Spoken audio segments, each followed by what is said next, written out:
quiero saludar con mucho gusto y de verdad escuchando puntualmente las palabras de un hombre que nos ha unido la radio en muchos momentos en esas carreteras que tomabas al Estado de México, Sí. desde la Ciudad de México, Aristóteles Núñez, hoy jefe del Servicio de Administración Tributaria. Aristóteles, si yo te digo, ¿quién eres? ¿Quién es Aristóteles Núñez? ¿Qué dirías para la gente? Porque normalmente representamos a Aristóteles un puesto. Es fulano de tal que pertenece a, o este es el título, pero tú eres Aristóteles Núñez. ¿Quién eres? Mira, Fernanda, gracias por invitarme a tu programa, gracias por dirigirme a tu auditorio y darme esta oportunidad. Aristóteles Núñez es un pasajero de un tren que dura 6 años. En esta administración es una aventura para mí.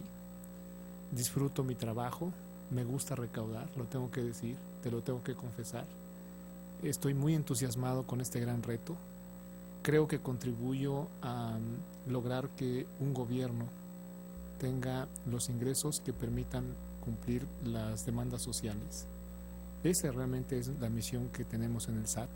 Y yo no dejo de ser un empleado más de 37,000 que estamos trabajando ahí, que vamos de la mano 37,000 empleados y que somos pasajeros en un tren de la vida y en esta tarea del servicio público. Siempre he sido servidor público desde el 91, tengo 46 años de edad y creo que también pues, todo tiene un ciclo y mientras este ciclo de ser recaudador lo tenga, lo voy a disfrutar. En este tiempo que has estado como servidor público, ¿qué es lo que disfrutas enormemente como servidor público? Porque no es una tarea fácil. Dependes a veces de si te permiten tomar decisiones o si no puedes tomarlas porque hay alguien que te dice no es tiempo o porque tú consideras que sí lo es, pero el otro no. En fin, hay mucha negociación de por medio siendo un servidor público. Te voy a hacer 2 confesiones. Uno, ¿qué disfruto?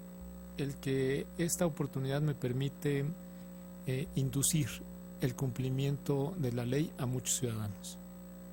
Aun cuando esta materia fiscal sea no popular y además pues, no seamos los más queridos, sí me da la oportunidad de inducir al cumplimiento de la ley, de tener un orden, que yo creo que a nuestra sociedad le hace falta mucho orden, le hace falta a muchos ciudadanos cumplir con nuestros deberes para así poder disfrutar de nuestras obligaciones.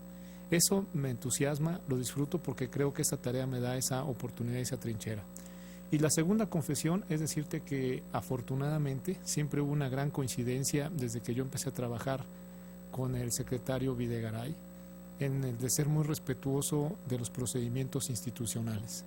Siempre fue muy claro conmigo en el de que los procedimientos institucionales en términos de la ley se inician y se terminan al amparo y al margen de esa ley sin excedernos de la ley y que no iba a haber negociación en el cumplimiento de la ley. Me ha dado la libertad de acción, me ha dado la oportunidad y confianza de trabajar en esta tarea. Nunca he recibido una llamada para una consigna en mi trabajo, ni tampoco para detener un procedimiento. Y eso lo tengo que confesar, es cierto, y eso es parte de lo que a mí me alimenta a trabajar todos los días en el SAT. Acabas de tocar un punto que señalo frecuentemente en este micrófono, Aristóteles Núñez. Hoy encuentro un México muy quejoso en múltiples áreas. Estando en un micrófono uno tiene ese pulso.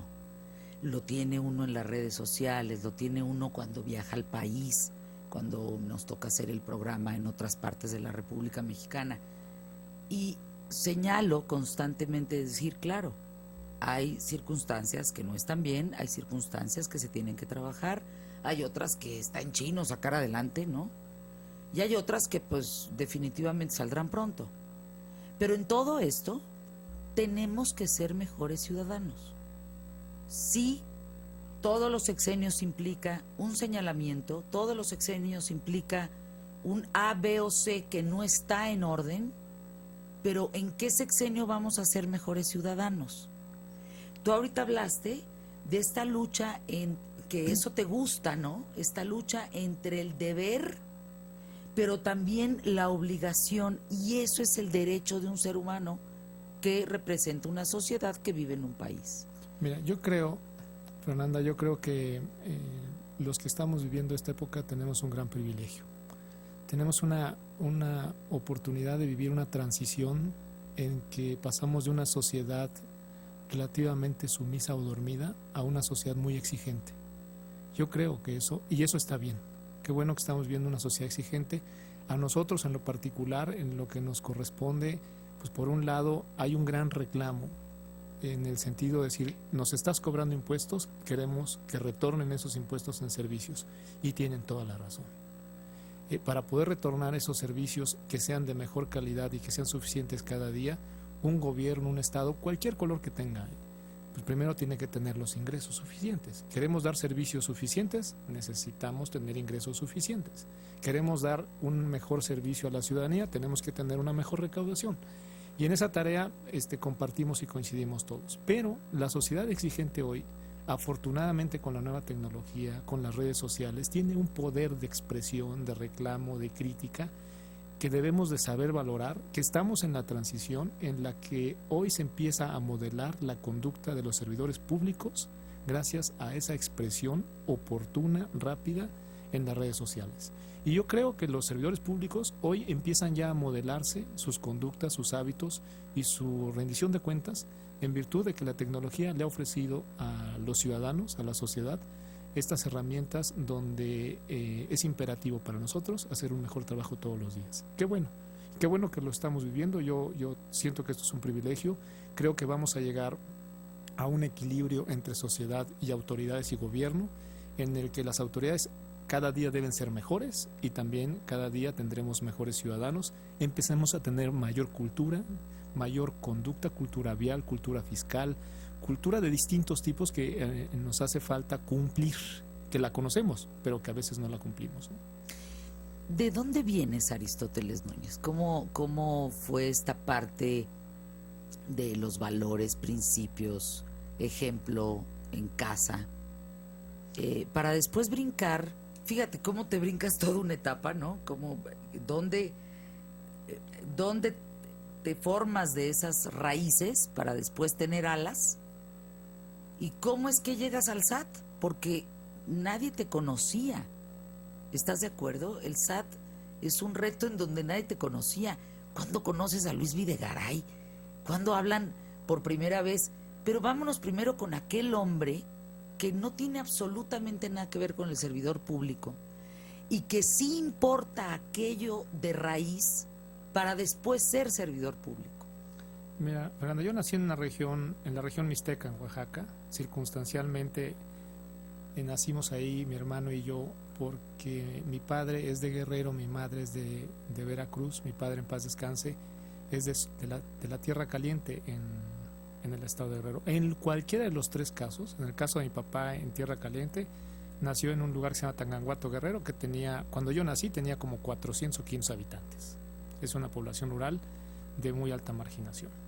Mi mamá nació en una población o localidad que se llama Tezonapa, Veracruz, y es una población que hoy tiene menos de 10,000 habitantes, entonces también de origen rural.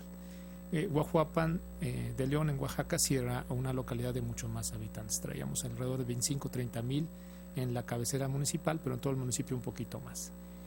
Yo nazco en Guajuapan, vivo 5 años ahí y me voy a vivir a Tierra Caliente, Guerrero. Hoy Tierra Caliente es un lugar donde tenemos un problema grave de inseguridad. Como Veracruz, sí, curioso, por supuesto. Como estos dos estados de la República que te marcan. Pero donde hay el esfuerzo, ¿por qué? Porque la principal actividad es la agropecuaria, ¿no? Y eso implica trabajar el campo. Ahí viví la primaria y la secundaria hasta que decidí, como muchos mexicanos, en la aspiración de tener una mejor forma de vida, me vine a estudiar a México. Me vine a estudiar al Politécnico, estudié la vocacional aquí en Benito Juárez, que está aquí en Ciudadela. Estudié después Administración Industrial en UPIXA, también del Politécnico. Termino y llego a Hacienda por la necesidad de hacer mi servicio social. Y el servicio social lo tienes que hacer en alguna dependencia del sector público. Y así llego a Hacienda. Y conozco en Hacienda a un gran amigo que se llama Jaime Valls, que hoy es el presidente de la ANUYES, de la Asociación Nacional de Universidades e Instituciones Superiores, de Estudios Superiores. Y él me da la oportunidad de ingresar a hacer servicio social a Hacienda. Y a través de ellos, de muchos amigos, empiezo yo hacer esta trayectoria profesional. La verdad es que el valor de mi trabajo es porque tuve un padre que siempre fue servidor público. Siempre fue servidor público. Mi papá tuvo un nivel 19, para quien nos escucha en la ciudadanía, ¿qué es nivel 19? Mi papá llegó a ser, en su mejor trabajo como burócrata, como parte del sector público, llegó a ser auxiliar administrativo. Y me dejó una gran escuela. Después yo aprendí a tener amor y camiseta por el sector público. Aquí estoy. No soy una persona que tenga ninguna ambición política. Me gusta servir y me gusta trabajar en equipo. Me gusta ser líder, te lo quiero confesar. Me gusta romper paradigmas, tener mejores cosas cada día. Y sé que también esto también es un ciclo, y cuando se me acabe el ciclo me dedicaré a vivir parte de lo que he sacrificado en los últimos años. ¿Eres necio? Muy terco. Para irnos a una pausa, Aristóteles Núñez, estabas diciendo, mi papá nivel 19. Sí. ¿Tú tendrías un número de nivel como servidor público? Soy 31, si no me falla la memoria. Pero niveles de sueldo, Fernanda, yo te podría decir que mi ingreso debe ser como 50 veces más de lo que ganaba mi papá. ¿Qué? Sí. El nivel 19 es un nivel que percibe muy pocos ingresos. ¿Tu papá vive? Sí. No, ya murió. ¿Te vio en el nivel 31? No, me vio en el nivel 29. 10 arriba que él. 10 arriba que él. Sí. ¿Cuáles fueron esas últimas palabras? Pues mira, muy orgulloso. Él quería que yo terminara una carrera. Su orgullo era que sus hijos terminaran una licenciatura. Eso ya le daba mucha satisfacción. Y las últimas era felicidades. Cuando se dio cuenta que yo tenía ya un cargo en la Administración Pública Federal de director general. Muchas felicidades. Me decía, échale ganas, hijo, vas muy bien. Y se me fue una madrugada un día por un paro respiratorio. Pausa, volvemos. ¿Qué tal, No te vayas. En un momento regresamos. 16ª Carrera Imagen Kellogg's Monterrey, presentada por Fiat. Domingo 7 de febrero. Prepárate para los 10 kilómetros. Inscripciones en www.imagen.com.mx, en emociondeportiva.com y en tiendas Martí. Salida y meta en Valle Oriente. No faltes. Fiestas de la Candelaria 2016 en Tlacotalpan, del 29 de enero al 9 de febrero. Ven y disfruta del tradicional paseo, el encuentro de jaraneros, la cabalgata y nuestros fandangos. Una fiesta única en México, no te la pierdas. Para más información, visita www.veracruz.mx. Veracruz ya cambió. Del próximo 26 de febrero al 2 de marzo de 2016, en Whistler, Canadá, se llevará a cabo la 4ª Copa de Esquí Imagen, presentada por Aeroméxico. Una semana maravillosa llena de aventura, competencia y diversión en esta sorprendente locación. La competencia estará integrada por las categorías principiantes, intermedios y avanzados, tanto en la rama femenil como la varonil. Más información en www.imagen.com.mx o al 01800 022 0898. 4ª Copa de Esquí Imagen presentada por Aeroméxico. Inscríbete ya. Por fin ha llegado el momento en que los tenistas más reconocidos del mundo llegan a nuestro país. Este año, el Abierto Mexicano Telcel, presentado por HSBC, presenta a uno de los mejores cuadros de su historia, con grandes jugadores como Kei Nishikori y caras nuevas como Marin Cilic y Victoria Azarenka. Ven a vivir el mejor torneo de Latinoamérica en Acapulco del 22 al 27 de febrero en el Princess Mundo Imperial. Compra tus boletos en la taquilla Arcos Bosques o en Ticketmaster al 5325-9000. Martí invita. ¿Qué tal? @imagen.com.mx. Estoy cerca de ti.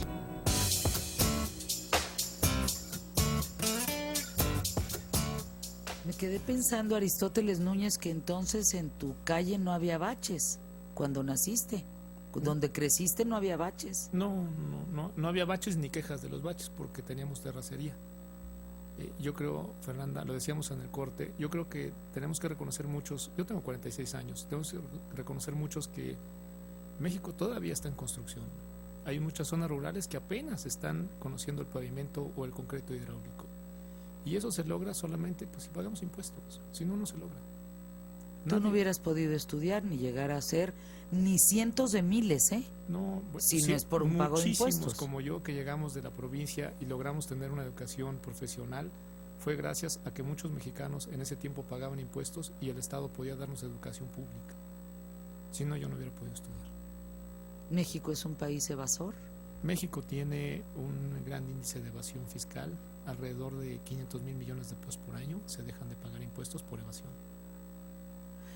En números duros, ¿estaremos pagando que 44 millones de personas, de mexicanos, impuestos en México? Alrededor de 40 millones, aunque somos 120 millones, Fernanda, no todos tienen la capacidad productiva o los ingresos para pagar, porque hay muchos niños en México. Claro. O muchos adultos mayores que hoy ya nada más viven de una pensión y eso no es gravable.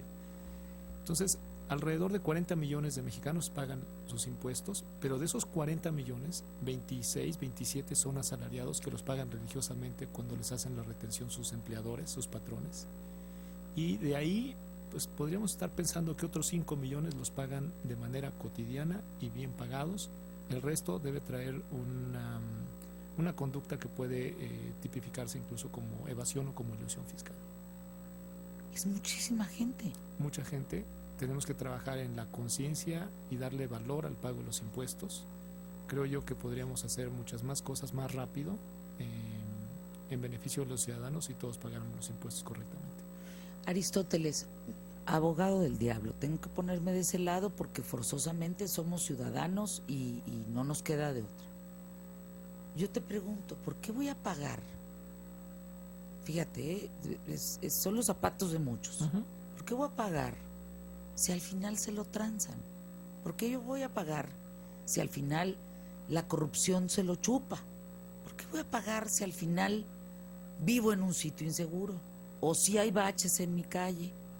¿O los niveles de escolaridad no son los adecuados? O sea, bla, bla, bla. ¿Por qué voy a pagar? Yo creo que tenemos que pagar por un tema de que es la única forma en la que una sociedad sale adelante. Tenemos muchos defectos en el gobierno, algunos asociados a los servidores públicos directamente, y yo creo que esa es una gran deuda que tiene el Estado mexicano en sus 3 niveles de gobierno, en el municipal, en el estatal, en el federal, y que debemos poco a poco ir resolviéndole en beneficio de los ciudadanos. Es decir, pagar es un imperativo porque la sociedad lo requiere. Necesitas recursos para proveerle a la misma sociedad servicios, seguridad jurídica, seguridad pública, proveerle servicios de agua, proveerle servicios de educación, de salud. Hay muchos mexicanos en México que no tienen una institución como el IMSS, por ejemplo, que los cubra. Alrededor de 55 millones de mexicanos no tienen un IMSS o no tienen un ISSSTE, van a un seguro popular. Y el seguro popular todavía está acotado a cierto tipo de enfermedades o padecimientos. Entonces hay una gran demanda social, entonces para eso tenemos que pagar. Ahora, con relación a quien hoy está fuera de la norma, quien está corrompiendo, quien está robando, quien está desde un puesto público actuando mal, creo que la sociedad está reclamando sanción, creo que lo está haciendo bien y pues creo que debemos rápidamente sancionarlos. Y para ello, más allá de la exigencia de la sociedad, creo que tenemos que regresar y voltear a ver al sistema judicial para que la justicia sea expedita y oportuna. Qué círculo vicioso, ¿verdad? Sí, porque aun cuando ya detectas alguna práctica, pues hay que comprobarla, hay un debido proceso que cuidar, hay que llevarlos a un tribunal y a veces en las prácticas dilatorias se salen con la suya. Y yo creo que eso es una deuda que tenemos con la sociedad y que poco a poco tenemos que ir entendiendo los que estamos en el servicio público de que esas épocas en las que había descaro y cinismo se acabaron. Aristóteles Núñez, ¿cómo llegas al SAT? Porque es un puesto bien difícil y es el menos querido. Es decir, tú no eres como muy bienvenido para muchos. Si me explico, hijo, ya cayó el SAT. Sí. No es, fíjate la cultura que hay en ese sentido. No es, señor, bienvenido. Yo no tengo nada que me esculquen, pues. voy en orden, pero ¿para cuántos representas ese monstruo de 1000 cabezas, esa medusa que nadie quiere conocer, ¿no? Y que nadie quiere estar ni tantito cerquita para que no se me vaya a colar algo, ¿no? ¡Qué triste! Sí. Lo digo con profunda tristeza, ¿no? El decir, híjole, qué bien se siente estar al lado de uno y decir, pues yo no te debo nada, estoy igual que tú. Qué bien vamos, ¿no? Vamos construyendo ese México. Pues mira, ¿Cómo llegas? ¿Qué encuentras? me invitan a mí en 2005 a trabajar en el gobierno del Estado de México. Me invita el secretario Videgaray, el secretario de Finanzas en ese entonces. De hecho, antes de yo asumir el cargo, que lo asumo el 16 de septiembre del 2005, yo lo conozco a él el día 9 de septiembre del 2005. O sea, lo conocí 7 días antes. ¿Quién te lo presentó? Me lo ¿Cómo presentó un amigo que se llama José Antonio Mid. José Antonio Mid. Tipazo. Sí. Perdón que diga tipazo, pero qué hombre culto. Por José Antonio Mides yo conozco al doctor Luis Videgaray. Hay otros 2 amigos muy cercanos de ambos que también me permitieron conocerlo, que es Osvaldo Santín y Abraham Zamora Torres. Ellos 3 me permitieron vincularme, bueno, prácticamente me recomendaron para trabajar con Luis Videgaray. Luis Videgaray me invita. ¿Qué cualidades tenías para la recomendación? Tenía yo ya el antecedente de haber trabajado en recaudación en la Secretaría de Hacienda y me estaban invitando a trabajar en la materia recaudatoria en el Estado de México. Así es que yo conozco a Luis Videgaray me convoca, forma parte de su equipo, lo hago con mucho gusto, empiezo a trabajar con él en un nivel de exigencia y dinamismo impresionante, y ese nivel de dinamismo y de exigencia que tiene el secretario Videgaray para su equipo, lo sigo teniendo en el SAT, con un gran respeto y con una gran libertad de acción que le da a él en la confianza a sus compañeros de trabajo. Aristóteles Núñez, ¿qué no le estamos entendiendo a Luis Videgaray? Yo creo que lo que no le estamos entendiendo a Luis Videgaray es el ser humano que tiene una gran responsabilidad. Mira, me das la oportunidad de decir algo que nunca se lo he dicho a él, ni se lo he dicho a mucha gente, pero lo voy a decir aquí, Fernanda. Luis Videgaray soñaba con ser secretario de Hacienda cuando era estudiante. Luis Videgaray soñaba con hacer de las finanzas públicas de este país un mejor país.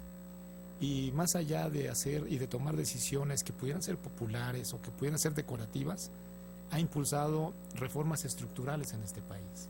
Y no son ocurrencias, son cosas que estudió, que preparó, que traía en la mente y que hoy ha tratado de impulsar dentro del equipo del presidente Peña Nieto como algo que convencidamente sabe él, que va a hacer de México un mejor país en el futuro, y le está apostando a sembrar semillas hoy que van a cosechar en 10, 15 o 20 o 25 años otros servidores públicos. Esa responsabilidad de Luis Videgaray de hacer este trabajo hoy, aun cuando él no le toque disfrutar o cosechar de sus productos, habla de una responsabilidad que tiene como ciudadano. ¿Por qué percibimos otra cosa, Aristóteles? ¿Por qué percibimos que nos dio en la torre? ¿Por qué percibimos que la decisión no fue correcta? ¿Por qué percibimos que amplió el abismo entre una clase social y otra? ¿Por qué se percibe de otra manera? Yo creo que hay una gran resistencia a un cambio. Eso es natural en el ser humano. Una resistencia a un cambio. Y si ese cambio va a ponernos en orden, también lo resistes. Yo podría fácilmente comentarlo de lo que está haciendo el SAT. El SAT está cobrando impuestos a alguien que no le había cobrado, y ese que no había pagado impuestos hoy se queja. Es el primero que se queja y el primero que siente que se le los había pagado, o porque los había pagado subdeclarando. Y hoy lo que queremos es ponerlo en orden. Es lo mismo que está sucediendo en esto de las reformas estructurales. Hay un descontento de ciertos sectores. ¿Por qué? Pues miren, porque hoy tuvimos la oportunidad de abrir la competencia en la industria de telefonía, la industria de telecomunicaciones, y eso ofrece mejores productos a los mexicanos. Hoy también hay un desencanto. ¿Por qué? Porque tocamos puntos de quitar algunas prácticas anquilosadas en la educación en México. Y hoy estamos apenas iniciando una reforma educativa que nos va a permitir construir un mejor nivel educativo en los educandos, en los niños. Y eso tocó a algunos sectores que se sintieron afectados y que también se sintieron lastimados y que empezaron a quejarse.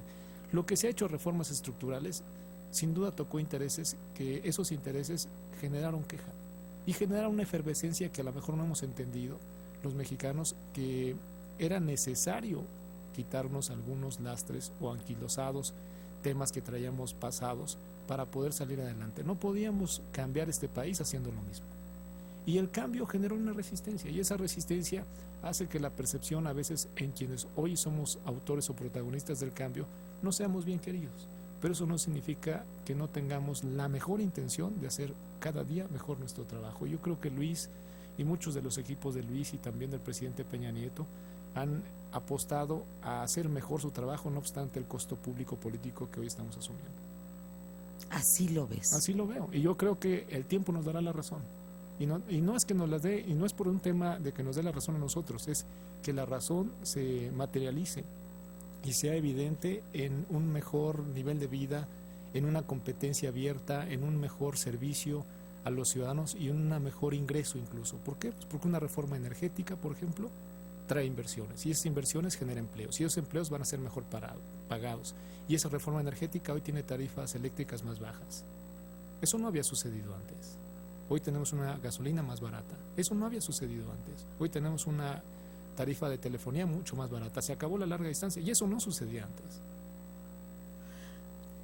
Híjole, ay, Aristóteles, necesitamos en este sentido vernos en varias ocasiones, Con mucho gusto. porque creo que si algo, te lo puedo decir desde esta trinchera, algo que hace falta es justo hablar, Yo es creo- justo preguntar, es justo estar en los medios, no en una entrevista de 3-4 minutos en un noticiario, sino de veras sentarnos una vez al mes y decir, oye, mira, en esto hemos avanzado, en esto no, esto le estamos regando, esto no. Eso en términos de lo que está sucediendo en el país. Yo te hablo desde mi trinchera y escucho cosas que me preocupan, que traigo las voces de muchos mexicanos, de muchas partes de la República Mexicana. Algunos por la zona geográfica les importa más un tema de contacto con Estados Unidos que otros, de qué está pasando de aquel lado, para entonces ver cómo le va a atorar en el de acá. En fin, creo que lo que falta es eso, poderlos escuchar para que también nos escuchen y podamos entendernos, porque si la comunicación es a través de redes sociales, nos estamos dando en la torre. Sí, La percepción no está siendo correcta. sí. Y mira, yo creo que tenemos la obligación de ser objetivos. Creo que nosotros debemos ser muy respetuosos siempre de la crítica. Siempre la crítica es bienvenida, porque nos moldea la conducta que yo te señalaba antes. Hoy las nuevas tecnologías y la forma de expresión de muchos ciudadanos es a través de estas nuevas tecnologías, y también modela la conducta de muchos servidores públicos. Creo que hay apertura, y creo que también nosotros debemos muchas explicaciones de lo que hemos hecho y por qué lo hemos hecho.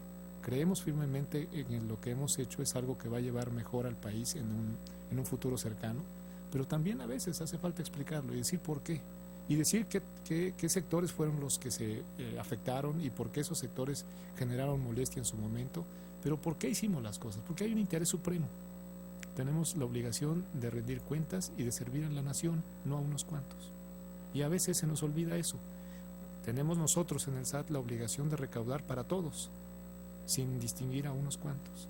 Y a algunos les molesta, pero ese es nuestro trabajo, Fernanda, y lo vamos a hacer porque la ley es la que nos apoya a nosotros. Nosotros no distinguimos si alguien está pagando bien o pagando mal con base a un estado de ánimo. La ley es muy clara, tienen que pagar impuestos. Hacemos una pausa, regresamos con Aristóteles Núñez, a quien ¿qué tal, Fernanda? La idea para mí, a partir de ahora, es que los servidores públicos vengan a este espacio. Aristóteles lo Es está buena inaugurando, Es buena idea. Vengan y déjenme platicar con ustedes, déjenme preguntarles, déjenme decirles, oye, no estamos percibiendo esto. Si yo digo Luis Videgaray, está zumbando el oído derecho. Los estoy escuchando a ustedes, que a la vez me están escuchando, diciendo, ¿por qué no dices esto? ¿Y por qué no preguntas? ¿Y por qué no? Me zumba el oído.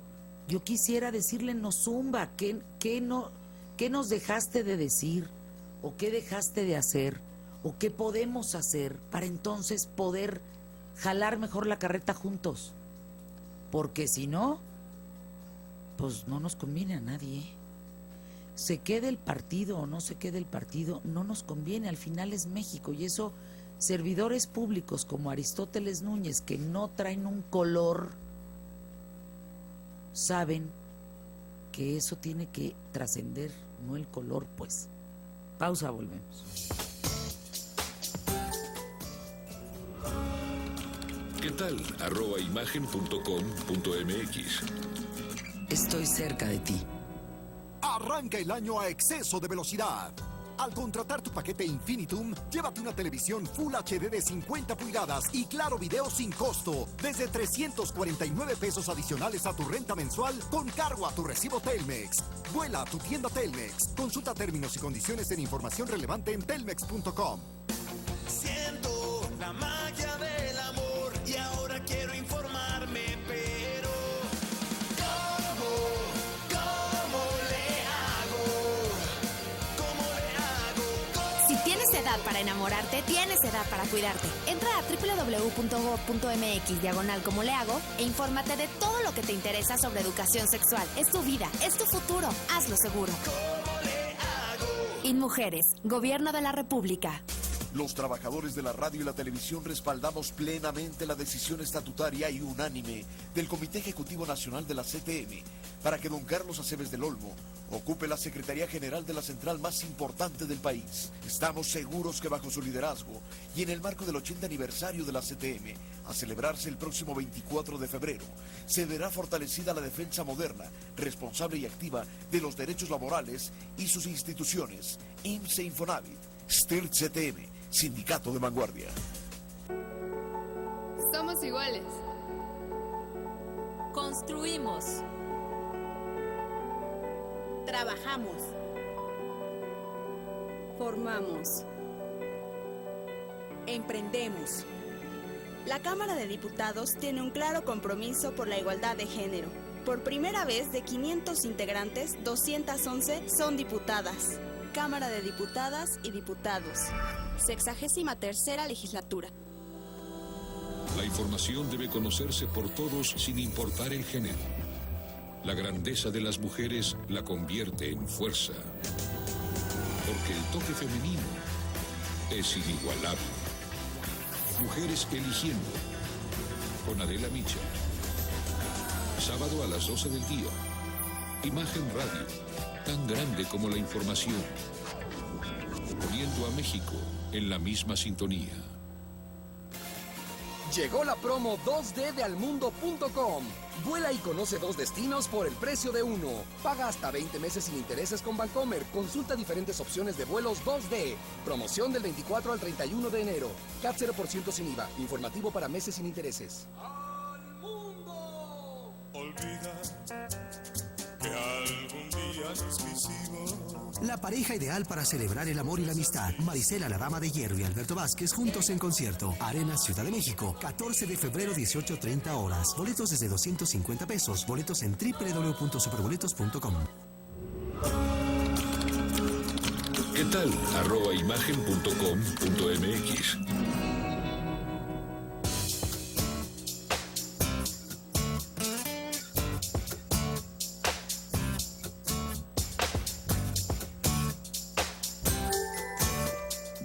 No, de verdad, ya lo notarán ustedes. Por un lado, gente que dice, yo nunca había escuchado algo así, qué bueno que lo habla Aristóteles Núñez. Por otro lado, gente bien enojada diciendo, no, mi Fer, no estoy entendiendo, las reformas son muy buenas, falta nada más meterle, que estén en manos adecuadas. Habla gente que habla de la caída del petróleo, que si eso disminuye los ingresos para el gobierno federal, por supuesto, que es duda, ¿no? Que cómo van a cumplir entonces con el presupuesto federal 2016, que cuál es el reto que tú tienes.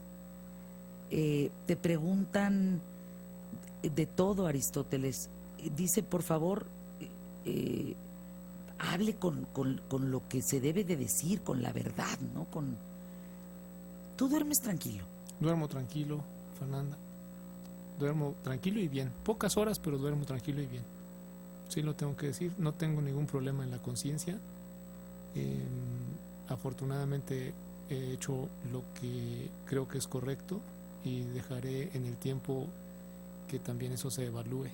Tienes ahí en las redes sociales una persona que te dice que la gasolina no ha bajado y lo voy a enfrentar. Sí tiene razón que no ha bajado la gasolina como quisiéramos que bajara la gasolina. También tengo que decir que hubo muchos años en la que la gasolina no subía como debió subir.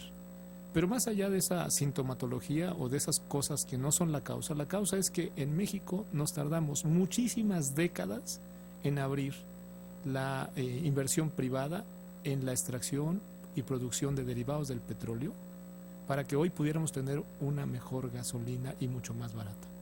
Y el haber cerrado esa inversión privada durante mucho tiempo por nacionalismo, que yo no sé hasta dónde ese nacionalismo era real o era ficticio, hoy tenemos una gasolina muy cara todavía comparado con el precio del petróleo por una sencilla razón, porque solamente una entidad, y esa es la del Estado mexicano, que es Pemex, es la que tiene la capacidad de venderte la gasolina.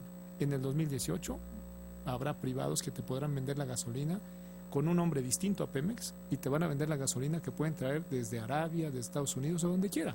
Y eso es gracias a la reforma energética. Y entonces los precios de la gasolina los va a decidir el mercado y no va a ser una tarifa pública que determine el gobierno. Y eso es gracias a la reforma. Dos cuestiones. ¿Tú crees, Aristóteles Núñez, que hoy sentimos más cercano al SAT por este trabajo que estás encabezando? No lo sé, Fernanda. Lo que sí creo es que está más presente. No sé si esté más cercano, pero sí está más presente. Y lo que nos toca a nosotros es, en la cultura contributiva, darle valor al pago de los impuestos, valor social, no rechazo social, sino valor social, y crear conciencia para tener esa cultura contributiva. No hay sociedad, lo repito, no hay sociedad que salga adelante si no se pagan los impuestos. No hay ninguna. ¿Con qué te quedas de esta plática? ¿Con qué te vas, Aristóteles? Con la necesidad, creo yo, de dar muchas más explicaciones en programas abiertos al público, escuchando en redes sociales o en llamadas telefónicas su crítica, y el de invitar a muchos de mis compañeros servidores públicos a que hagan un ejercicio de rendición de cuentas en cualquier medio, en cualquier foro. Yo he tenido la oportunidad de ir a algunas universidades, platicar con los jóvenes, enfrentar a los jóvenes en su comentario, y la verdad es que he encontrado una gran nobleza de ellos, una gran apertura para entender algunas cosas, y también he encontrado crítica, y bienvenida a la crítica, nos hace mejor cada día como servidores públicos. Me quedo con muchísimas preguntas. Una de ellas, ya la haré en su momento. ¿Cuándo fue la reciente vez que lloraste? Te la contesto en el siguiente programa. Así nos despedimos aquí en ¿Qué tal, Fernanda? Hasta pronto. Gracias, Aristóteles. Gracias a ti. Gracias por estar aquí y que